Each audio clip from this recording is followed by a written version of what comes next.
නිම්මි කිගහන සද්දේ ආච්චිට එළියට ඇහුණා. ඒත් ඇය කෙල්ලට කතා කළේ නැත්තේ හිතේ ඇති වේදනාව වැඩි කමට. කෙල්ලට කතා කළොත් කෙල්ල අනිවාර්යෙන් අහනවා. තමන් කෙල්ලට මේ විදියට කෑ ගැහුවේ ඇයි කියන එක. ඒකට දෙන්න උත්තරයක් ජේන් ගාව තිබුණේ නැහැ. ඒකයි ජේන් කතා නොකර සද්ද නැතුවම හිටියේ. හවස අර්නෝලිස් ගෙදර එනකනුත් කෙල්ල හිටියේ කාමරේ. වෙනදට තමන් එනකොට ඉස්සරහට දුවගෙන එන කෙල්ල අද පේන්න නැත්තේ මොකද කියලා ගෙට කොන්න අගිනකොටම අර්නෝලිස්ට හිතුණා. කෝ ජේන් කෙල්ල? ඒත් ඉස්සරහට ආවේ ජේන්. ඒකයි ජේන්ගෙන් අර්නෝලිස් එහෙම ඇහුවේ. ඔය නිදාගෙන ඉන්න කාමරේ නිදි මේ අවේලාවේ කවදාවත් කෙල්ල මේ වෙලාවට නිදාගන්නේ නෑනේ. මොකද කෙල්ලට සනීප නැද්ද? ඔහේ ඇති අසනීපයක් නැහැ. ඒ වුණාට මං ටිකක් සැරෙන් කතා කළා. ඒ මොකද බං කවදාවත් නැතුව උඹ කෙල්ලට සැරෙන් කතා කළේ? අරනෝලිස් එහෙම කියනවත් එක්කම ජේන්ට ඉකි බිඳුණා. මොකද බං මේ අඬන්නේ? මොකද බං උනේ? අපිට මේවැය වසන්න වෙන්නේ නැති වැඩක් සිද්ධ වෙන්නයි යන්නේ. අර මොකෝ ඒ? අද වලව්වට ගියාම හිතපුවක් නැති දෙයක් තමයි සිද්ධ වුනේ. ඒ මොකද්ද බං ඒ? තෙපර බාන්නේ නැතුව කියපන්කෝ. කිත්සිරි මහත්තයා අමුතු යෝජනාවක් කළානේ අපේ කෙල්ල ගැන. ඒ මොකද්ද ඒ? එයාට අපේ කෙල්ලව කසාද බඳින්න ඕනෙලු. මොනවා? ඌට පිස්සුද? ඒක තමයි මටත් හිතෙන්නේ අරනෝලිස්. නැත්තම් ඒ මිනිස්සයා මේ පොඩි කෙල්ලට ඒ වගේ යෝජනාවක් කරයිද? මේක දැන් මැනිකලත් දන්නවද? ඔව් මැනිකලත් ඉන්න තැන තමා මේ ගැන ඇහුවේ. ඉතින් උඹ මොකද කිව්වේ? මං අඬාම කිව්වා ඒක නම් කවදාවත්ම වෙන එකක් නෙමෙයි කියලා. ඒ කියන දෙයක් එයා අහන්නේ නැහැ. හොඳින් හරි නරකින් හරි එයා කෙල්ලව කසාද බඳිනවලු. එහෙනම් ඉතින් මේක ඌටම ගිය රටනේ. අපේ කෙල්ලගේ ඇඟට ඔක අතක්වත් තියලා තිබුණොත් මං අම්මපා ඔකව මරාගෙන මැරෙනවා ජේ. මටත් ඒක ඒ වෙලාවෙම කරන්න හිතුණා. ඒක කියපු දේවල් වල හැටියට පුංචි මහත්තයා ගම ඇවිත් ඉගෙනගෙන ඉවර කරලා අනේ ඒ දරුවා හරියට මගේ හිත හැදුවා.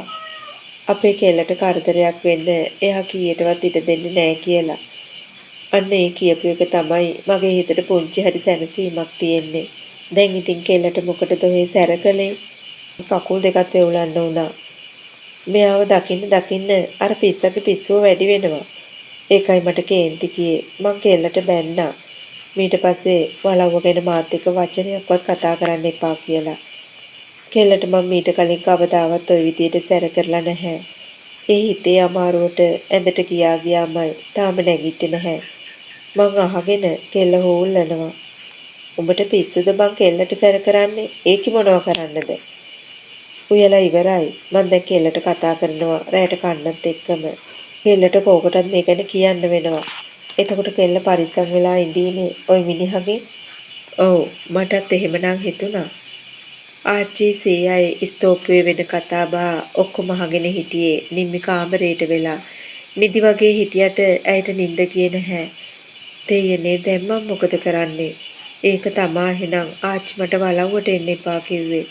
පව් ආච්චි ඉන්නේ ගොඩක් බය වෙලා. කාමරේට වෙලා නිම්මි එහෙම හිතුවා. ආච්චි කුස්සියට යනකම් හිටපු නිම්මි නැගිටලා ආච්චි පස්සෙන්ම කුස්සියට ගියා. ගිහින් ආච්චිගේ බෙල්ල බදාගත්තා. ආච්චි මාත් එක්ක තරහද? මම මොකටද පුතේ උඹත් එක්ක තරහ වෙන්නේ? උඹ මාත් එක්ක තරහද? මං උඹට කෑ ගහපු එකට ආච්චි මට එහෙම කෑ ගැහුවේ මොකද කියන එක මං අහගෙන හිටියේ. මම මේ කිනි පත්තු වෙලා පුතේ ඉන්නේ. ආච්චි බය වෙන්න එපා. මං පරිස්සම් වෙලා ඉන්නම්. මට මොකුත් කරන්න මේ මිනිහට බෑ ආච්චියේ. ඔය විදිහට දවස් දෙකක් ගෙවිලා ගියා. පුරුදු විදිහට ජේන් වලව්වේ වැඩට ගියා. ඒත් කිසිම කෙනෙක් ජේන්ගෙන් කිසිරි ගැන ආයෙත් ඇහුවේ නැහැ. කිසිරි ආවෙත් නැහැ ජේන්ට මුලිච්චි වෙන්න. ඒත් ජේන්ගේ හිත හැම වෙලාවෙම තිබුණේ හරිම බයෙන්. මේ නිහඬ බව ඇයට මහා ලොකු ප්‍රශ්නයක් වුණා. සාලිය කල්පනා කර හිටියේ නිම්මිව ආයෙත් කොහොමද මුණ ගැහෙන්නේ කියලා. ඔහු හැමින් සැරේ ජේන් එක්ක කතා කරලා නිම්මි ආයෙත් පන්ති යන දවස ගැන දැනගත්තා. ඒකයි එදා පන්ති ඇරිලා එන වෙලාවට ඔහු හන්දියේ ලෑලි කඩේ ළඟට ගියේ. වලව්වේ කාර් එක ඇතුළටම වෙලා ඔහු බස් එකේ එනකල් බලාගෙන හිටියා. නිම්මි බස් එකෙන් බැස්සා. ඒත් එදා ගීතිකා හිටියේ නැහැ. ඇයට පොඩ්ඩක් දුර යන්න ඇරලා ඇය පිටිපස්සෙන් සාලිය කාර් එකත් අරගෙන ගියා. ඇයට ඉස්සර වෙලා මදක් දුර ගිහින් ඔහු කාර් එක නැවැත්තුවා. කාර් එකේ දොර ඇරගෙන සාලිය කාර් එකෙන් බිමට බැස්සා. ඔහුව දැකපු නිම්මිගේ හදවත වේගයෙන් ගැහෙන්න වුණා. ඒ හිතේ ඇතිවෙච්ච බය හින්දාද එහෙම නැතුව වෙන හැඟීමක් හින්දාද කියන එක නිම්මිට තේරුම් කරගන්න බැරි වුණා. නිම්මි යන ගමන නවත්තලා එහෙම්මම නැවතුණා. මාව අඳුරගන්න පුළුවන්ද ඔයාට? පුංචි මහත්තයා ඇයි අපිට එදා බොරු කිව්වේ? මොකද්ද මං ඔයාලට කියපු බොරුව? පුංචි මහත්තයා වලව්වේ නෑ කෙනෙක් කියන එක. ඔව් ඉතින් ඒකත් එක්තරා නෑකමක් තමා. කොහොමද ඔයාගේ යාළුවා නැද්ද? එයා අද පන්ති ගියේ නැහැ. මම විතරයි ගියේ. මට ඔයත් එක්ක පොඩ්ඩක් කතා කරන්න ඕනි නිම්මි. මෙහෙම කතා කරන්න බැරි නම් අපේ කාර් එකට නැගලා චුට්ටක් අර පාරේ හැරිලා නැවතිලා කතා කරමුද? අනේ බෑ පුංචි මහත්තයා, මට කාර් වලට නම් නගින්න බෑ. ඇයි ඔයා බයද? ඔයාට මාව විශ්වාස නැද්ද? කවුරු හරි දැක්කොත් අපේ ආච්චිට කියයි. මෙහෙම ඉතින් අපි දෙන්න කතා කර කර ඉන්නවා දැක්කත් ආච්චිට කියයි. ඒකට නම් කමක් නැහැ. මං ආච්චිට කියනවා මගදී පුංචි මහත්තයාව හම්බ වෙලා කතා කළා කියලා. ඔයා ගොඩක් ඉගෙන ගන්න ආසයි කියලා ආච්චි කිව්වා. කවදා හරි ඉස්කෝලේ හාමිනේ කෙනෙක් වෙන්නලු බලාගෙන ඉන්නේ නේද? අම්මෝ අපේ ආච්චි ඒවත් කිව්වද? ඒව විතරක් නෙමෙයි තව ඔයා ගැන ගොඩක් දේවල් කිව්වා. මං ගැන තව ගොඩක් දේවල්. ඒ මොනවද? ගෙදර මෙලෝ වැඩක් කරන්න දන්නේ නැහැලු. මහා දවල් වෙනකල් නිදා ගන්නවලු. හරිම කටසැර කම්මැලි කෙල්ලෙක්ලු. අනේ බොරු කියන්න එපා පුංචි මහත්තයා. ඔය එකක්වත් මම කරන දේවල් නෙමෙයි. ඒ හින්දා ආච්චි එහෙම කියන්නත් නැතුව ඇති. බොරු අනේ බොරු නෙමෙයි මම බොරුවට කිව්වේ. ඔයාගේ ආච්චි ඔයාගේ හොඳ තමයි හැමතිස්සෙම කියන්නේ. එදා මං ඔයාලත් එක්ක කතා කරපු දවසේ දැනගෙන හිටියේ නෑනේ ඔයා ජේන් ආච්චිගේ මිනිබිරි කියලා. මාත් ඉතින් දැනගෙන හිටියේ නෑනේ ඔයා පුංචි මහත්තයා කියලා වලව්වේ. කොහොමද දැනගත්තේ අපේ ආච්චි ජේන් ආච්චි කියලා?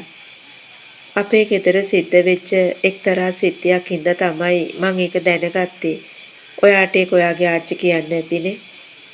අනේ අයි පුංචි මහත්තයා කිත්සිරි මහත්තයා මං ගැන ඒ විදියට හිතුවේ අපේ ආච්චි සීයයි හොඳටම බය වෙලා එයා මට කරදරයක් කරයි කියලා. ඔයා බය වෙන්න එපා නිම්මි. එයාට බෑ ඔයාට මොකුත් කරන්න මං ඉන්නකල්. සාලිය එහෙම කිව්වා. නිම්මි බැලුවා ඔහුගේ මූණ දිහා. ඇයි ඔහොම බලන්නේ? ඔයාට මාව විශ්වාස නැද්ද? අපි වලව්වේ වැඩකාරයෝනේ. හැමදාම එහෙම ඉන්න ඕනි නෑ ඔයාලා. ඔයා හොඳට ඉගෙන ගන්න. ඔයාගේ ඉලක්කයට යන්න මං උදව් කරන්නම් නිම්මි. නිම්මි ආයිත් බැලුවා ඔහු දිහා. ඒ බෝල ඇස්වල බැල්ම ඔහුට දරා ගන්න බැරි වුණා. ඔහොම මන් දිහා බලන්න එපා නිම්මි. ඒක මට දරා ගන්න බෑ. පුංචි මහත්තයා මං වෙනුවෙන් කතා කරන්න ගිහින් පුංචි මහත්තයාට වලව්වේ ඇත්ත බනී. කොහොම බැන්නත් මං ඔයා වෙනුවෙන් කතා කරනවා. ඔයා මේ කිසි දෙයක් ගැන හිතන්නේ නැතුව හොඳට ඉගෙන ගන්න ඕනේ. ඊටු ටික මං බලා ගන්නම්. පුංචි මහත්තයා මං එක දෙයක් අහන්නද? අහන්න ඕනි දෙයක් අහන්න. ඇයි ඔයා මාව බේරගන්න මං වෙනුවෙන් මෙහෙම ඉදිරිපත් උනේ? ඒක තාම මට හිතා ගන්න බෑ. ඒක එහෙම වෙන්නේ ඇයි කියලා මට හිතුණු දාක මං ඒක ඔයාට කියන්නම්. මං එහෙනම් යන්නද පුංචි මහත්තයා? පරිස්සමට යන්න. ඔයාගේ යාළුවා යන්නේ නැති දවසට ඔයත් පන්ති නොගිහින් ඉන්නව නම් තමයි හොඳ. එහෙම නැත්තම් ඔයා එහෙම පන්ති යන දවස මට කියන්න. මං එන්නම් ඔයත් එක්ක යන්න. නිම්මි ඔළුව වඩලා ඉස්සරහට යන්න ගියා. ඇය යන දිහා සාලිය බලාගෙන හිටියා. ඔහු ආයිත් ඇයට කතා කළා. නිම්මි පොඩ්ඩක් කොහොම ඉන්න? ඇය ආයිත් නැවතිලා පිටිපස්ස බැලුවා. ඇයි පුංචි මහත්තයා? මට ලෝභයි ඔයා යන්නේකට. එහෙනම් මම මෙහෙම පාරේ නැවතිලා ඉන්නද? ඔව් එතකොට මට ඔයා දිහා බලාගෙනම ඉන්න පුළුවන්නේ. ඇය හරිම අහිංසක විදියට hina වුණා සාලිය එක්ක. ඇයගේ hinaවට සාලිය වසඟ වුණා. නිම්මි මට ආයෙත් ඔයාව බලන්න ඕනි වුණොත් මං කවදද එන්නේ ඔයාව බලන්න? එහෙම උවමනාවක් ඇති නොවේවා කියලා ප්‍රාර්ථනා කරමු. ඇයි එහෙම කියන්නේ? ඔයා කැමති නැද්ද මාත් එක්ක කතා කරන්න? මාව මුණ ගැහෙන්න? අපිට අහස තරු අල්ලන්න බෑනේ පුංචි මහත්තයා. මං අහස තියෙන තරුවක් නෙමෙයි. පොළවේ පය ගහලා ජීවත් වෙන කෙනෙක්. වලව්වක ඉපදුනාට වලව්වක හැදුන වැඩුණට මාත් සාමාන්‍ය මිනිස්සෙක් නෙමෙයි. මං එහෙනම් යන්නම් පුංචි මහත්තයා. කළුවරක් වැටෙන්න එනවා. ආච්චි දැන් ගෙදර ඇවිත් ඇති. එයා බය වෙලා ඇති මං පරක්කුනේ ඇයි කියලා. මං ඔයාව ගේ ළඟට එනකන් ගිහින් දාන්නද? එපා පුංචි මහත්තයා. මේ පොඩ්ඩ දුර මට ඉක්මනට යන්න පුළුවන්. ඔයා ආයිත් පන්ති යන දවසට මම මෙතනට එනවා. කමක් නෑ නේද? ඒක පුංචි මහත්තයාගේ කැමැත්ත. ඕනි කෙනෙකුට ඕනි තැනක යන්න අයිතියක් තියෙනවනේ. ඒක මට නවත්තන්න බෑනේ ඉතින්. පණ්ඩිත ආච්චි දැන් එහෙනම් පරිස්සමට යනවා. ආයෙත් සැරයක් සාලියත් එක්ක hina වෙච්ච අය යන්න ගියා. සාලිය බලාගෙන හිටියා. ඇය නොපෙනී යන කල්ම. ගේ පේන ඉසව්වට යනකොට ඈත තියාම ඇය දැක්කා. ගෙදර කඩුල්ල ළඟ වාහනයක් නවත්තලා තියෙනවා. ඒ වාහනේ හොඳට දැකලා පුරුදු වාහනයක්. ඇගේ පපුව වේගෙන් ගැහෙන්න වුණා. ඇගේ ගමන බාල වුණා.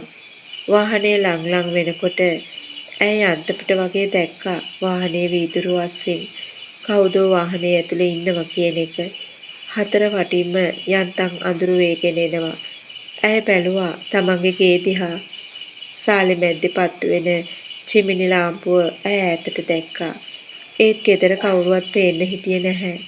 ඇගේ පපුව වේගෙන් ගැහෙන්න වුණා නොනවත්වාම. ඇයට හයියෙන් කෑ ගහන්න හිතුණා. ඒත් ඊට කලින් ඔහු වාහනෙන් බැස්සා. මතු සම්බන්ධයි.